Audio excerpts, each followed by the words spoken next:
de la cual nosotros somos partícipes de la cual, ¿no? Entonces, a ver, un momentito, voy a activar este tema. Entonces, cuarto año, básicamente literatura peruana, y seguramente vamos a empezar desde sus inicios en este caso. A ver, un momentito, por favor.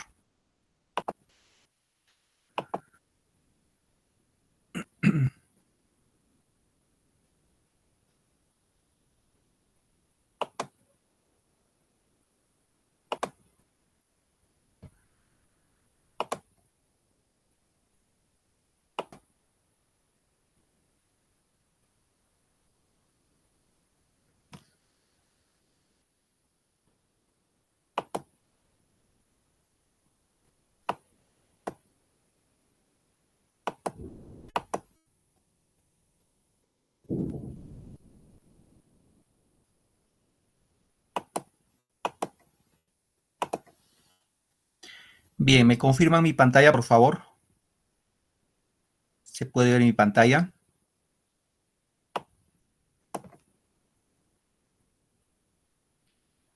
Hola, chicos.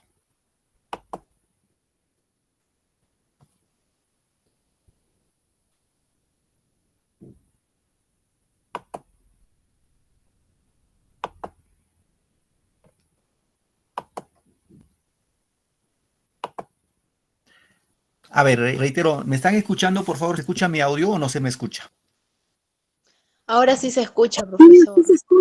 sí se escucha, profesor. Ok, muy bien. Gracias, gracias. ¿Se ve mi pantalla? ¿Me confirman mi pantalla, por favor? Sí se ve. Sí se ve. Ok, gracias, correcto. Voy a cortar mi cámara para que se haga más ágil la clase. A ver, vamos acá. Bien, entonces vamos a empezar platicando de lo que corresponde a este grado, lo que es el área de comunicación, y nos vamos a enfocar en literatura. Y seguramente la última sesión de clase va a desarrollar netamente lo que es razonamiento verbal. Siempre es sugerirles tomar apuntes, los elementos más importantes de la exposición de la clase. Lo que están con el módulo, siempre acompáñense con el módulo para ir un poquito cortejando y contrastando el desarrollo de la misma, ¿no? Muy bien, entonces vamos a platicar de la literatura incaica en esta tarde. A ver, la pregunta es, en este caso, ¿qué tan importante fue la oralidad para las poblaciones prehispánicas? Cuando hablamos de oralidad, hablamos de la forma oral, como se, digamos, comunicaban los incas, ¿no? Yo les pregunto, ¿qué tan importante fue la oralidad para las poblaciones prehispánicas, o sea, para los incas? ¿Alguien Profesor, me podía responder? realmente antes los incas se comunicaban oralmente Ajá, muy bien. debido a sus caracteres, ¿no? Porque antes no se podía poder conseguir un lapicero o algo, porque ellos se comunicaban oralmente, cualquier cosa. Muy bien. ¿Cuál es tu apellido, hija? Yauris. Pero solo es Yauristo. de quechua al castellano. No te escuché, hija. ¿Me puedes repetir, por favor? Hablaban de quechua al castellano, traducían. Ajá. Ya, muy bien. Correcto. Muy bien, un poco para... acá vuestra compañera fue bastante precisa, ¿no? Hay que entender que en la época incaica, queridos alumnos, no había escritura. No había escritura. O sea, los incas no conocían la escritura grafémica. Ellos, como dijo vuestra compañera, su forma de comunicar era en forma oral.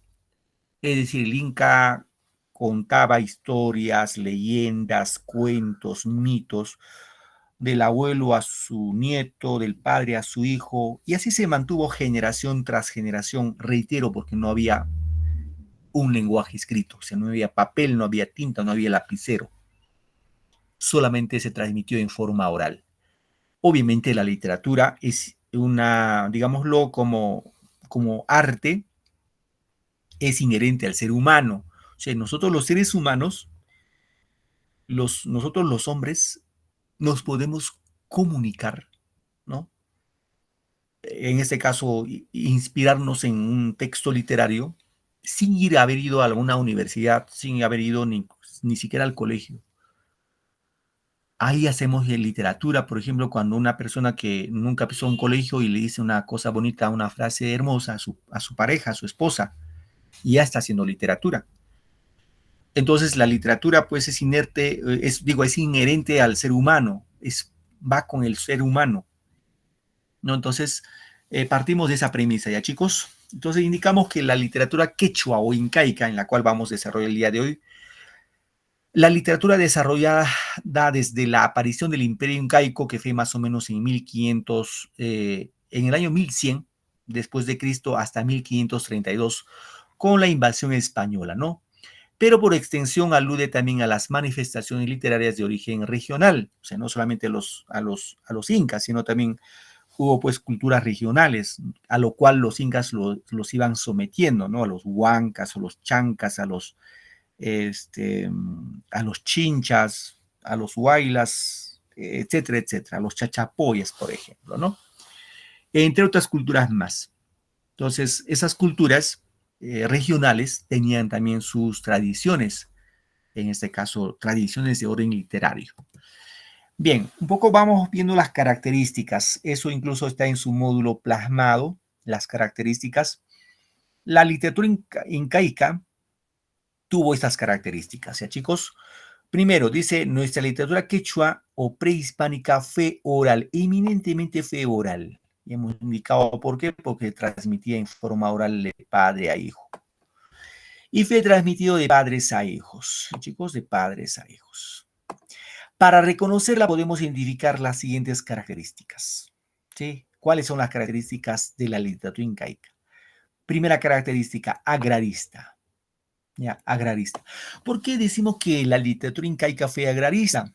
Hay que entender que los incas, o para los incas, la actividad más importante fue la agricultura. Esa fue su actividad más importante. Es decir, los incas más se dedicaban a la agricultura que en otras actividades. Y por ende, su literatura estuvo relacionado hacia la agricultura. ¿Ya, chicos? Entonces, una característica que es agrarista. Ojo, lo que están con su módulo vayan cortejando, porque ahí dice en su módulo, uno no es característica o no es característica de la literatura incaica. Entonces tienen que marcar lo que no es.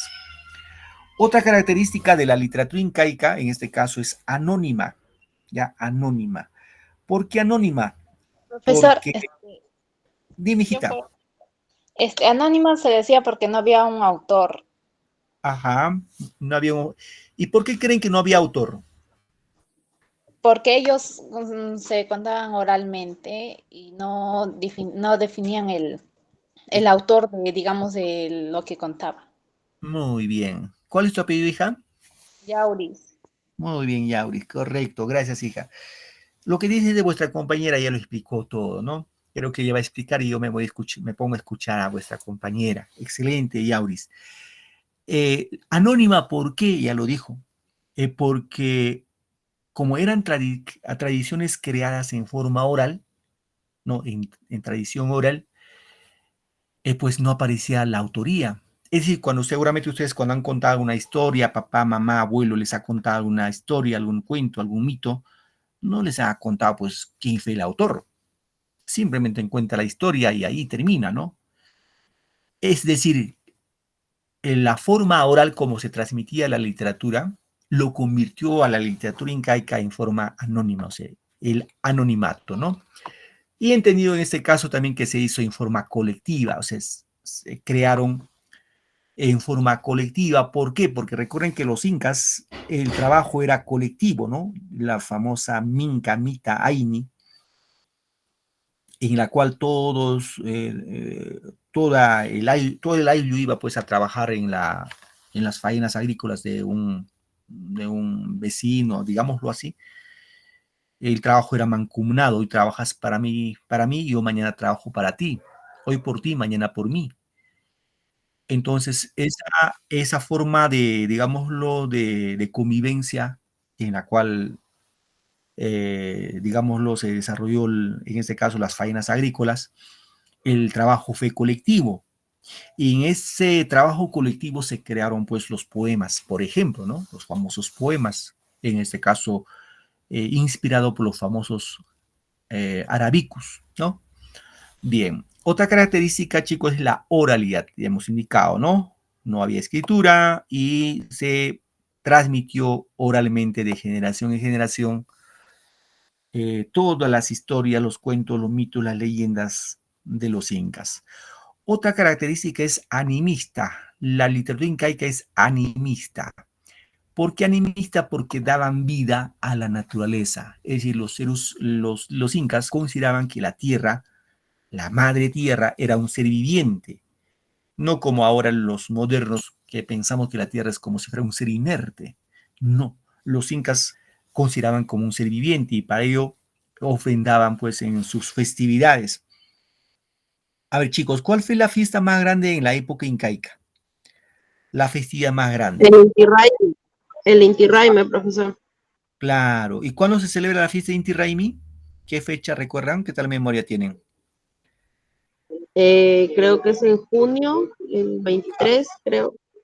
Ajá, muy bien. 24 de junio, ¿sí? 24 de junio, correcto. La fiesta de Inti Raymi fue la fiesta más apoteósica durante el incanato, ¿no? En la cual el inca, el gobernante, hacía un pago a la madre tierra, ¿no? Se dice que llevaban los mejores productos agrícolas, también animales, ¿no? Se ofrendaba chicha, coca y se rendía culto a la madre tierra para que pueda producir y la población incaica pueda subsistir, ¿no? Frente a seguramente a la gran cantidad de población que era, pues, que poseían los incas, ¿no? Que había en la época incaica. Entonces ellos consideraban, reitero, en la posibilidad de que la tierra no era un ser viviente. Igual, ¿no? Los apus, por ejemplo, todavía en el sur de nuestro país se rinde, digámoslo, un culto, una pleitesía a los apus, por ejemplo, cuando limpian sus sequías para regar sus sembríos, también hacen una ofrenda al agua, a la tierra, para que pueda dar buenos productos, ¿no? Ya en el norte del Perú, un poquito que se ha perdido esa esencia, sobre todo seguramente por influencia española, ¿no? Los españoles han entrado con más fuerza. En el sur de nuestro país ha habido todavía una resistencia a la imposición española, ¿no? Otra característica es el tema de politeísta, es decir, los incas eran politeístas porque adoraban a varios dioses, ¿sí? Pero había un dios supremo. ¿Recuerdan quién era el dios supremo de los incas? ¿Quién era el dios supremo, como se dice, el papá de los ¿El sol? dioses? El sol, mi profe. El, ¿El Sol, sol? profe. ya me has puesto mi... Muy bien, claro, el sol. Pero ojo, el sol, entendido sobre todo, había otra deidad más que el sol, que era escuchen, por ahí van a poner relación rápidamente, era el Inti o Illa Tixi Huiracocha, el dios Huiracocha. El dios Huiracocha es el dios supremo de los incas y de varias culturas, de los Huaris, acá en Ancash, de la cultura chavín. El dios Huiracocha es, digamos, la deidad, la máxima deidad, el dios supremo de los incas. Y obviamente habían dioses ya más, digámoslo, de menor rango, como el sol, la luna, las estrellas. También rendían culto, por ejemplo, a los cerros. Y obviamente también no estaban exentos los animales, ¿no? Por ejemplo, el cóndor, ¿no? El jaguar, la serpiente, que también pues se consideraban como deidades dentro de lo que era la cosmovisión incaica. Sí, chicos, ¿alguna pregunta de las características que estamos viendo? Lo que están con su módulo, ¿está claro? ¿Ya lo marcaron? Me imagino que sí, ¿no? ¿Ya les salió la respuesta? Sí, profe. Claro, y ahí sí lograron entender rápidamente. Ahí hay uno que no desentona, de todo desentona. ¿Sí? Ya, bueno, ya no continuamos más si no van a decir, profe, está muy fácil. Bien, ahora yo les pregunto, ¿en los incas había clases sociales o no, chicos? Sí. Sí. No, Claro. profe. Sí, profesor. Habían Sí clases había sociales. clase social. Ah, sí, Sí habían clases. Sí, profe. Y la clase social en los incas era de tipo piramidal, ¿no? En Sí. la cúspide de la pirámide estaban en este caso, los incas, la familia del Inca, o sea, lo de sangre real. Y ahí desarrollaban una literatura de tipo cortesana, ¿ya? La literatura cortesana. Y del pueblo llamado literatura popular. Ahora, en la literatura cortesana, quienes realizaban literatura eran estos famosos amautas. Ya, chicos, esto hay que tener en cuenta, los amautas. Profe, ¿quiénes eran los amautas? Los amautas eran los sabios. Ojo, eran los sabios del gobernante inca. El amauta siempre estaba al lado del gobernante inca. Ese era su, digamos así, como su asesor, su brazo derecho. Y ese sabio, esta amauta, conocía toda la cosmovisión, digámoslo, toda la función cosmogónica del universo, del mundo. Lo conocía. Entonces dice que buscaba transmitir la cultura oficial, ¿no? En la cual va a exaltar las hazañas militares, incaicas y las grandes fiestas religiosas. Ustedes saben muy bien, queridos chicos, que los incas no conocían, pues, no decían ya estamos en verano, en invierno, en primavera. Pero quienes sabían era, en este caso, sí eran los amautas. Estos amautas tenían sus observatorios y con sus observatorios podían definir en qué época, en qué estación estábamos.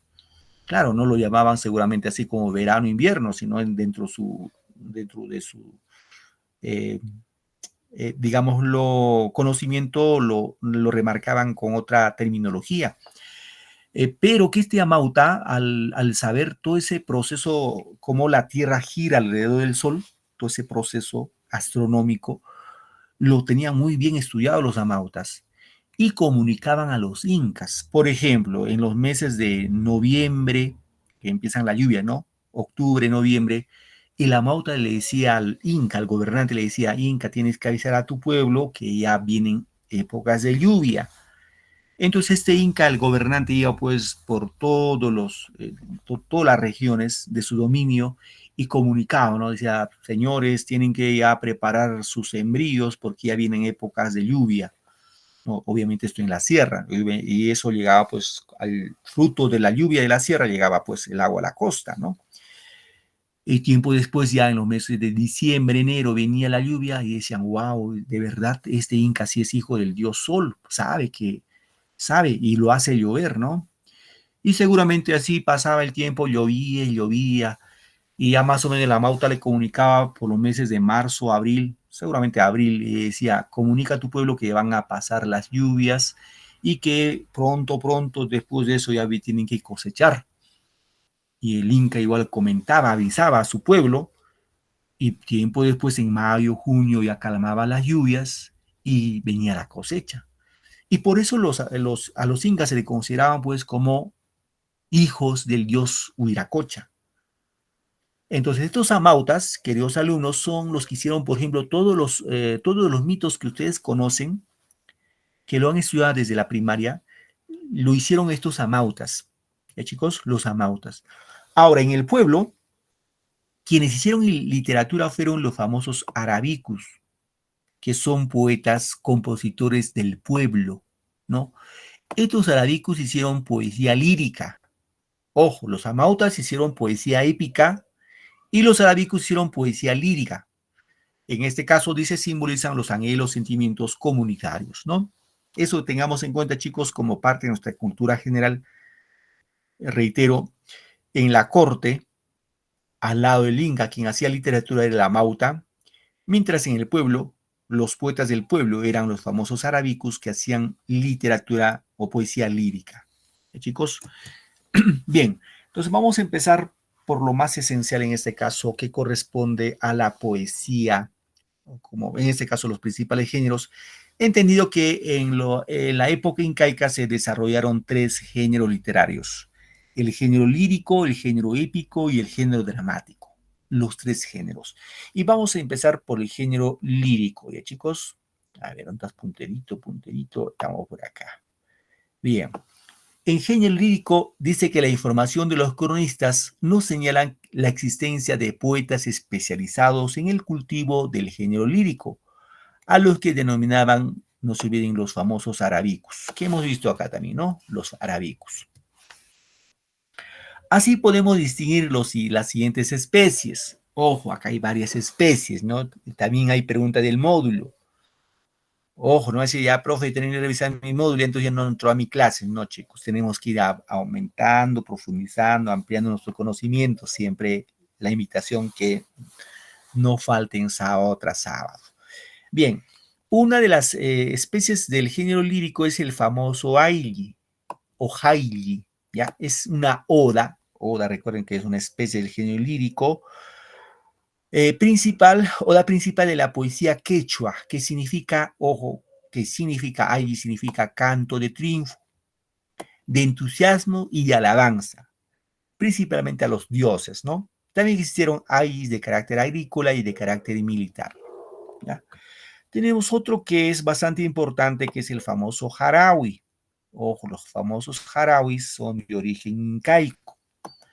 El jarawi es una poesía de corte amoroso, ¿no? El amor siempre está también presente en todos, no solamente en los incas, sino en toda la existencia humana, ¿no?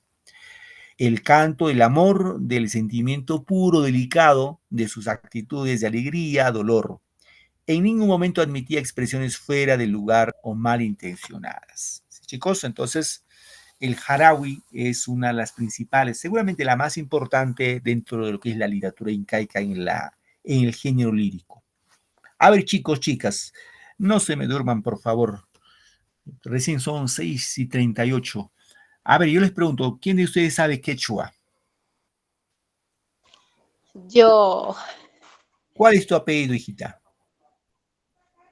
Yauris, Muy bien, Yauris. ¿De qué parte eres tu hija? Ayacucho. Muy bien. Ok, muy bien. Entonces, el quechua de Ayacucho, por ejemplo, es muy distinto al quechua de Ancash. Entonces, si tú me hablas en quechua, yo no te voy a entender. Y si yo te hablo en quechua, no, bueno, alguito nos podemos entender, pero no a cabalidad, ¿no?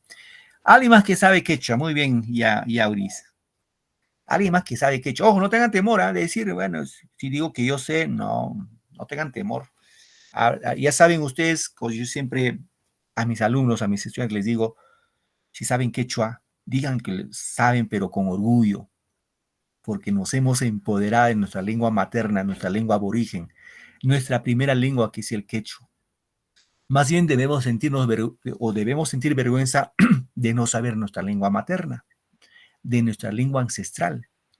Ahí sí, pues, un poquito de vergüenza, ¿no? Yo recuerdo cuando tenía un profesor de lingüística, ese mi profe estudió en la San Marcos.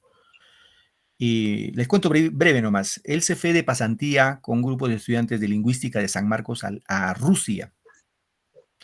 Y fíjense lo paradójico, cuando llegaron, dice, a Rusia, los estudiantes rusos le recibieron hablando en quechua a los sanmarquinos, en quechua. Y los peruanos que iban de San Marcos, raros, uno que otro sabía su quechua. Entonces los rusos dijeron, y estos, si por historia sabemos que la lengua aborigen de los peruanos o de la cultura inca es el quechua, se supone que los rusos se empaparon, estudiaron y saben el quechua. Y los sanmarquinos, seguramente los capitalinos, desconocían su propia lengua. Es como si nosotros nos vamos a Rusia y hablamos en su lengua materna de los rusos y los rusos no sepan, ¿no? Una contradicción. Entonces, por eso mi pregunta. Así que saben su quechua, excelente, chicos. Yo les felicito. Y si no saben quechua y quieren aprenderlo, apréndanlo, porque el que conoce más lenguas es una persona más culta. Eso sí, los europeos, a comparación de nosotros los latinos, son cultos no por lo que tienen dinero, sino porque son cultos. Los europeos mínimamente conocen 3, 4, 5 lenguas. Si no, recurren a la esposa de Toledo, Elian Carr. Esta mujer en todos los mítines que daba con Toledo hablaba su quechua. Y esa mujer es europea, ¿no? Y muchos peruanos ni ápice de quechua. Y yo he estudiado quechua, ¿no? He estudiado, necesariamente he estudiado. Y cuando he estudiado quechua acá en Huaraz, yo he tenido compañeros europeos, 3 compañeros europeos que vinieron a estudiar quechua. Entonces, ¿y por qué, profe? ¿Por qué es importante el quechua? Porque sí, es importante si tú algún día vas a ejercer, un ejemplo, médico, vamos a poner, estudias medicina o estudias derecho y te vas a litigar a una comunidad donde hablan puro quechua, obviamente te van a evaluar en quechua. Y si no das quechua, por más grados que tengas, no vas a poder acceder. Igual pasa con nosotros, los profesores. Los profesores para enseñar en algunas comunidades de E y B, tenemos que saber quechua, si no, por más que tengas doctorado, maestría, no pasa nada. Es así, chicos. Entonces, están por aprender, aprendan. Muy bien, hablando de quechua, a ver, voy a hacer un poema inca, pero en quechua, ¿ya? Un poema inca, pero en quechua. Es original. Quechua, no es un quechua norteño, ¿no? De norte, lo que son, hay una compañera que es de acá de Ancas, de Mariscal Usuriaga, me hace, profe, no entiendo. A ver, dice así, escuchen por favor, a ver, los que saben traducir lo van traduciendo en español. Y es un jarawi. Dice, Kaillayapi, Puñunqui, Samusak, Chaupituta. ¿Alguien entendió este poema, este jarawi incaico? Yo lo entendí. Voy a repetir, ¿ya? Muy bien, ya, hija, ahorita nos vas a traducir. Kaillayapi, Puñunqui, Samusak, Chaupituta. A ver, Kaillayapi, ¿qué significa, hija? Ayúdanos. Aquí, Ajá. aquí duerme que vengo a medianoche. Ah, muy bien, ¿ves? Correcto. Así es la traducción. Ojo, es un jarawi incaico, ¿ah? No sé, el profe está inventando. No, no me estoy inventando. Es un jarawi de la época incaica. Kaillayapi, Puñunqui, Samusak, Chaupituta. Como decía vuestra compañera, aquícito, al cantito, dormirás y yo vendré medianoche.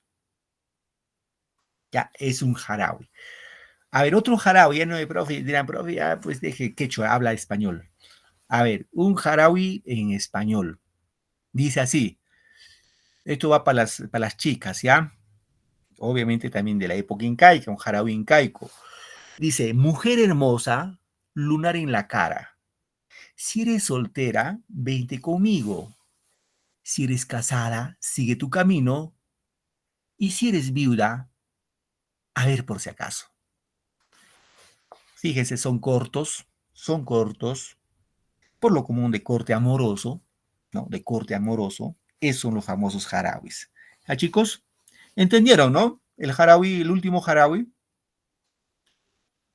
Sí. Muy bien. Sí, Correcto, chicos. Seguimos entonces. ¿Qué más? Aparte de lo que hemos visto del jaili y el jarawi, también hay otras especies. Hay moray, por ejemplo. Era el canto a la tierra y se daba preferencia a las labores dedicadas a la siembra y a la cosecha, ¿no? El huacantaqui.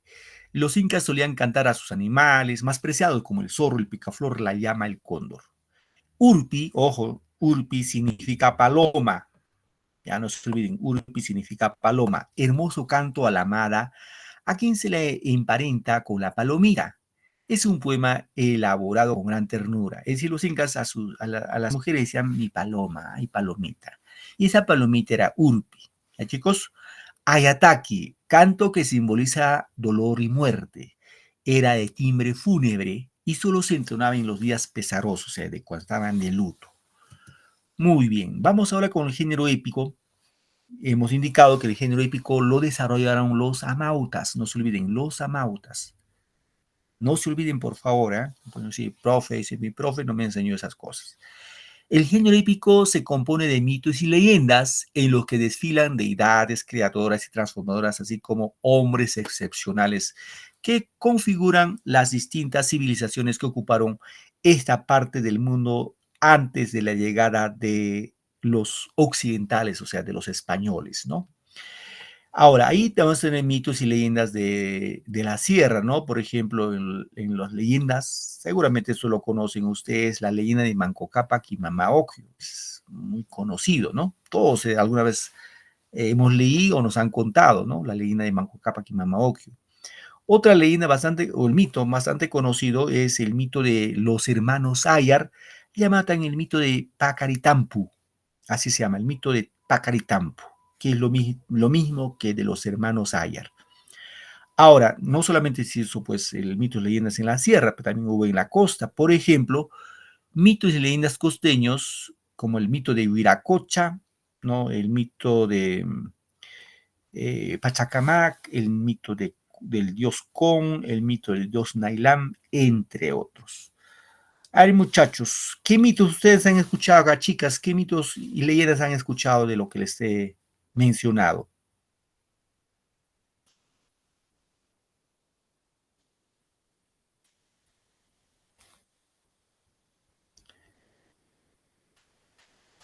¿Ninguno han escuchado? ¿Ningún mito, ninguna leyenda?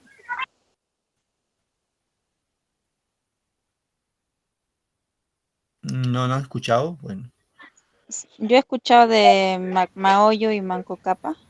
muy bien, correcto. He Ahí tienes escuchado el una idea. mito del Nailam. Del dios Nailam, ¿no? Excelente, dios Nailam. Muy bien. A ver, yo les voy a contar un mito de Cuniraya, Huiracocha y Cahuiliaca, ¿ya? Bueno, es uno de los mitos que a mí personalmente me encanta, me gusta mucho. Ojo, de Huiracocha, dios Huiracocha y Cahuiliaca.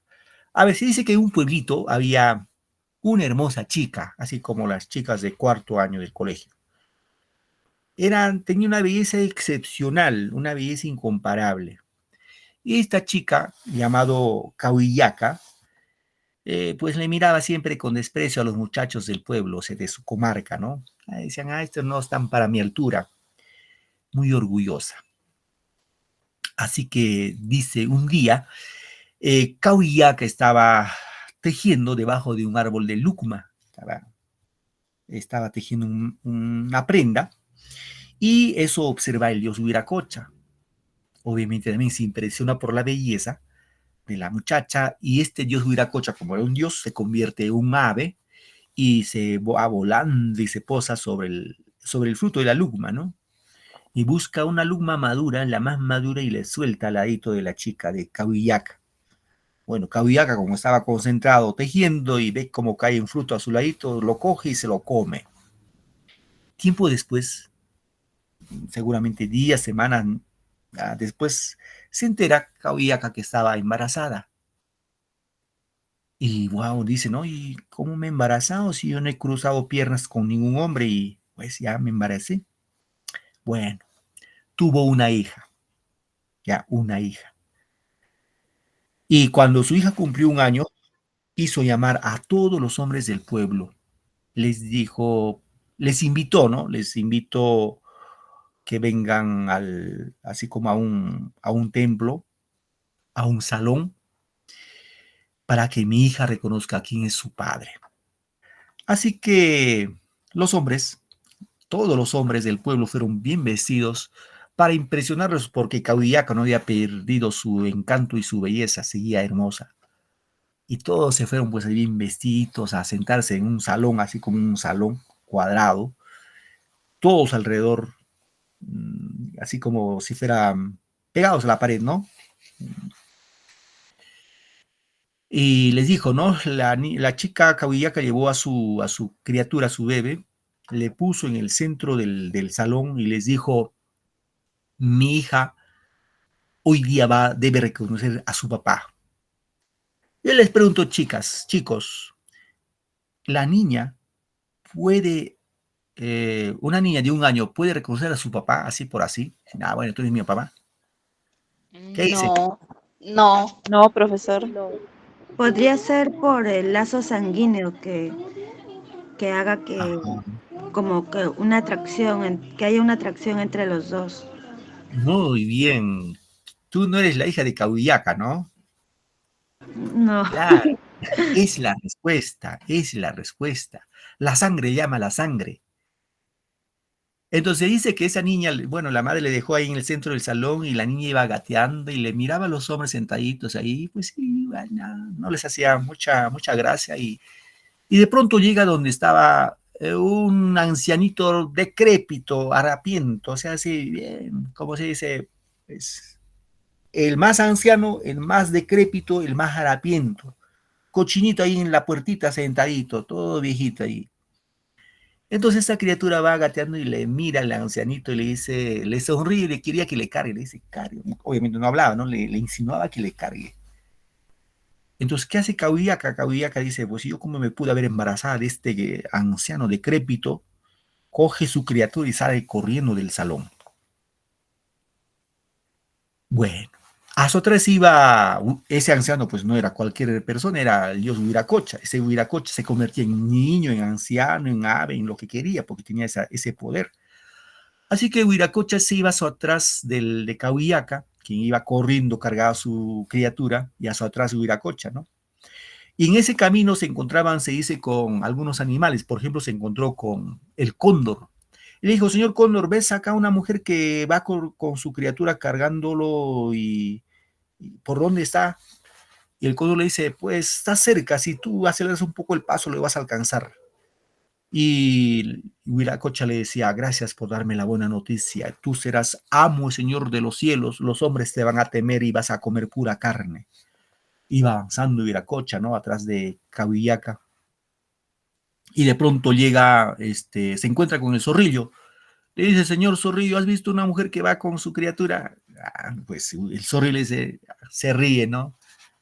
No lo vas a alcanzar, pues inútil, está muy lejos, mejor regrésate. Y Huiracocha le decía, por darme la mala noticia, tú serás el animal odiado por los hombres.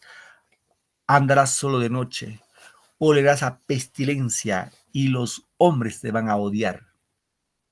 Entonces a los animales que le daban la buena noticia les daba la bendición, a los animales que le daban la mala noticia les maldecía y les convertía así como al zorrillo. Pues el detalle, ¿qué pasó? Que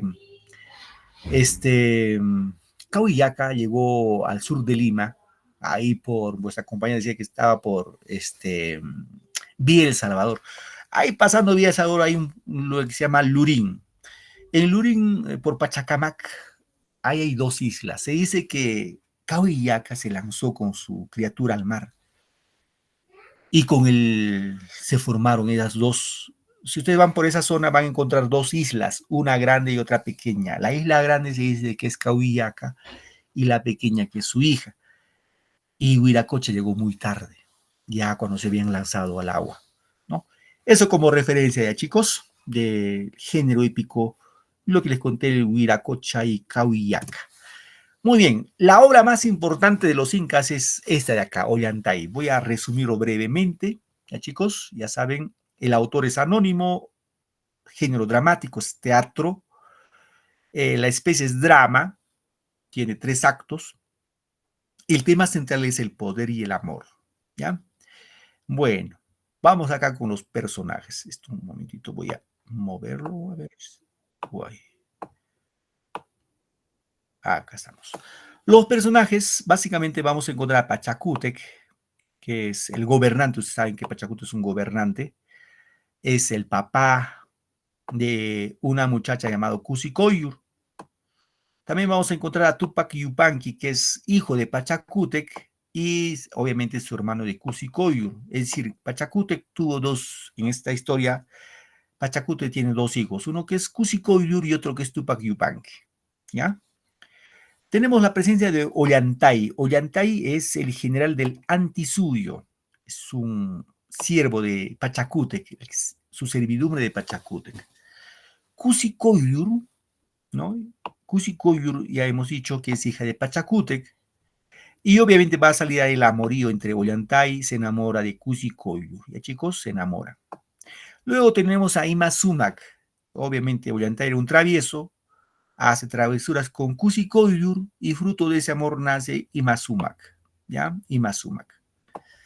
¿Qué más tenemos? A Rumiñahui, en esta partecita, Rumiñahui, ojos de piedra, es el general del Hanansuyo. Tenemos a Orco Huaranca, que es general de Ollantay, es su brazo derecho de Ollantay. Wilcauma, que es un sacerdote. Pitusaya es la doncella de Imasumac, que a Imasumac le va a cuidar.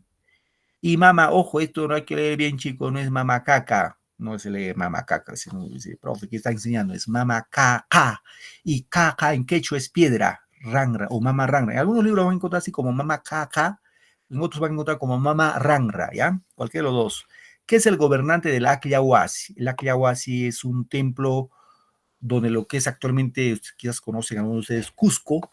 La catedral del Cusco se construyó sobre el Acliahuasi. Lo destruyeron el Acliahuasi y sobre eso construyeron la catedral del Cusco, los españoles. Y en el Acliahuasi estuvo recluida, en este caso, Cusicóyur, y ahí nació Imazúmac. A ver, vamos acá. ¿De qué trata la historia? La historia trata de este señor que es Pachacútec, ¿no? Su hija que es Cusicóyur, ¿no? Y Cusicóyur hemos dicho que se enamora de Ollantay. Ollantay enamora a Cusicóyur, ambos están enamorados. Y un día Ollantay se va a pedir la mano de Pachacútec, le dice, quiero casarme con tu hija. ¿Y qué le dice Pachacútec? La Pachacútec le dice, pues, ¿cómo tú pretendes casarte con mi hija si tú no eres de mi sangre, no eres de mi estirpe, no eres de mi raza, de mi sociedad, de mi clase social, tú eres un simple plebeyo? Y le dice que se retire de su palacio.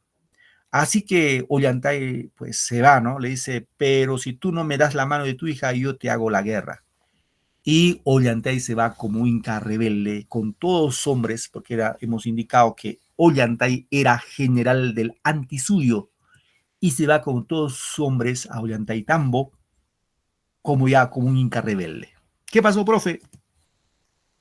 Pasó que Pachacútec, para que su hija Cusicóyur no se vaya con el bandido de Ollantay, lo encierra en el Acliahuasi. Lo encierra.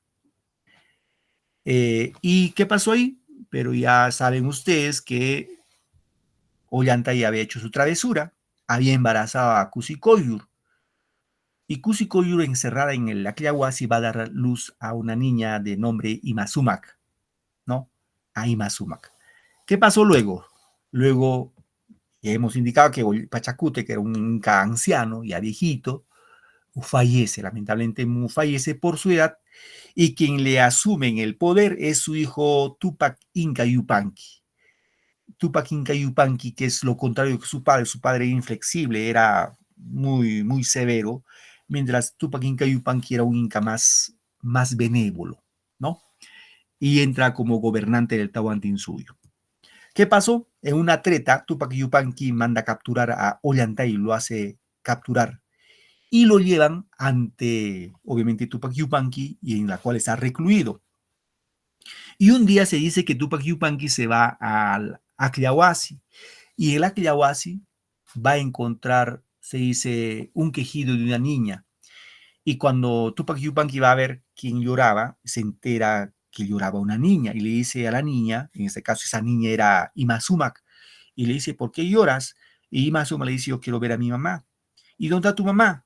Y cuando lo saca de su reclusorio, la mamá era pues su hermana de Tupac Yupanqui, que era Cusicóyur, y le empieza a contar su historia, ¿no? Le dice, bueno, pues nuestro padre Pachacútec me encerró acá por haberme enamorado de Ollantay, y ya estaba embarazada, fruto de ese embarazo es mi hija acá, Imazúmac, y ya, bueno, toda la historia, todo su trama, ¿no? ¿Qué hace Tupac Yupanqui? Simplemente le dice, pues hermana mía, pues ya papá está muerto, yo te doy la bendición, cásate con Ollantay. Y permite que se case con Ollantay. ¿Sí? Cusicóyur se casa con Ollantay. Ambos son felices comiendo perdices. Bien, chicos, quedamos acá. ¿Alguna pregunta, por favor, para terminar nuestra clase? ¿Alguna preguntita? ¿Entendieron? Sí, profesor, una pregunta. La historia que nos contó de Caudillaca es género lírico, ¿verdad? Épico, hija. Género épico. Épico. Sí, sí. Y Todos los mitos y leyendas son épicos. Y todo lo que es teatro, Ollantay, por ejemplo, es género dramático. Ollantay sería dramático, ¿verdad? Dramático, es una obra de teatro. Es una obra de teatro. Ah, ya, gracias. Ajá, muy bien. ¿Alguna pregunta, chicos? Bueno, si no hay ninguna pregunta, nos quedamos acá. Que tengan un bonito fin de semana. Por favor, no se vayan, entren a su otra clase. Y conmigo nos vemos la próxima clase. Feliz fin de semana y hasta la próxima clase, queridos alumnos. Buenas noches. Felicidades. Hasta luego, profesor. Hasta luego, profesor. Chao, Chao, Zulma, nos pues. vemos. Chao, Flores, cuídate, Flores. Hasta luego, profesor. Hasta luego, Hasta luego, profesor. profe. Chao, Ruth, chao, Beatriz, chao, Ibelsi, cuídense, nos vemos. Mañana, profesor, hasta mañana hasta el sábado. Hasta el sábado y aquí nos vemos. Chao, profe, gracias.